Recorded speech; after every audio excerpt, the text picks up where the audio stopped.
Welcome to the dream that has seemed this life. Deep down, hasn't it all been quite an appealing mirage?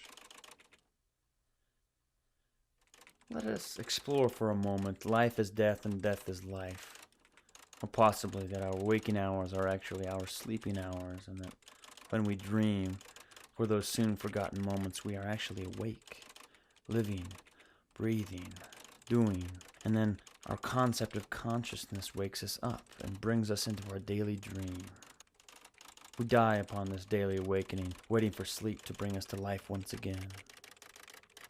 Therefore, we have been asleep most of our lives. It is not that we have slept 1/3 of our lives, we have actually slept 2/3 of our lives and been only able to live for the other third. And how much of that third have we spent dreaming? It is time. Time to wake up and dance. This is not real.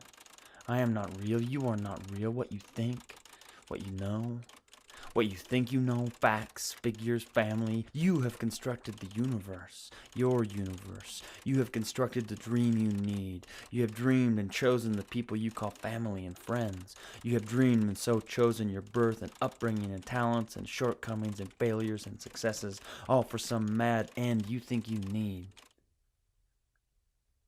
We have made this world and dug our own graves and lived in them all of our days. There are many people who share in the dream world. We congregate here to make ourselves feel better. We are passing time, lending ourselves to other people's dreams. If you do this for me, I'll do this for you. The dream world is based on such a bartering system. But sleep. Sweet sleep. We go into ourselves, back from whence we came. There is nothing more than nothing. We come alive there, awake to no space and no time, and floating and flying and dreams. And then morning. All the adventure of the night is gone. You wake up, heart beating, and it's over. It's just cold. Colder. Smaller. Damn. What did I lose last night? What will I lose tonight? Dance with me through it, dear. Dot, dot, dot. That's what a night is in here. A mere series of dots, but so much more. Actually, that's a grammatical device known as an ellipse, which should not be confused with an eclipse. Although now that I ponder the issue, there seems to be a wealth of similarities between the two. Some part is in the dark there. An ellipse is a fleeting thought. Someone lost in thought, dreaming, their real thought blocked out by something brighter, something darker, something different. Something big happens in an ellipse, just like an eclipse. But I think that with the ellipse, we just move right along over it and don't give it time. There's that time thing again. I've lost myself for hours exploring the abyss of an ellipse. I've gone down there, waited around, turned off my miner's lamp and spelunked in the dark. I've rocked in that hammock and followed the thoughts of pretty women's lips and what they do to a man. I have invented, designed, and constructed those places.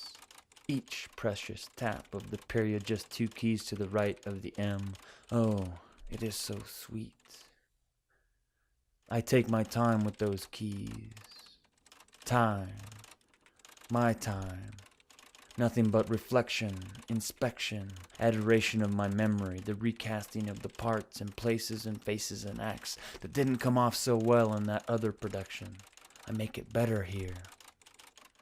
I rewrite it, repaint the flats, sand the floor and stain it again. The boards show the glow of the stage's ghost light. Now a candle lantern going way back.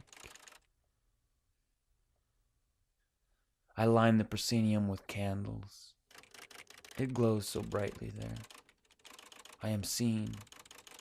I fall to a knee and grace the finest leading lady in all the land with the sweetest report of my fondness for her. She didn't know.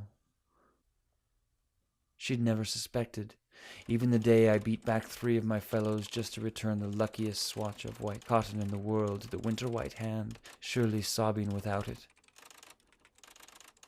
I dared not speak then, for she was quite shackled by the favours of one who'd recently gone to battle with myself in the regiment entire.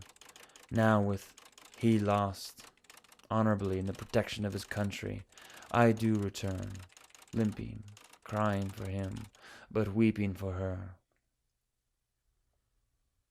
Is it beyond reproach, my admonition of sleepless midnights when I played delicate scenes of she and I away from town?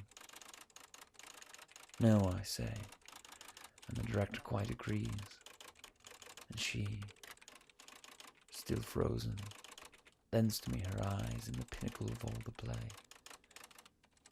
We take our places at the appointed moment, and all supporting players vanish.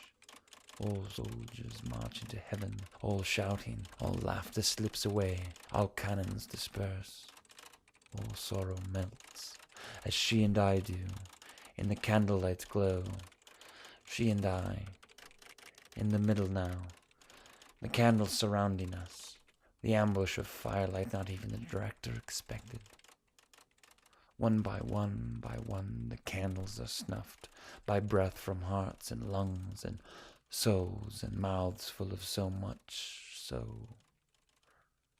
At the writer just gave up and watched. He, the only one.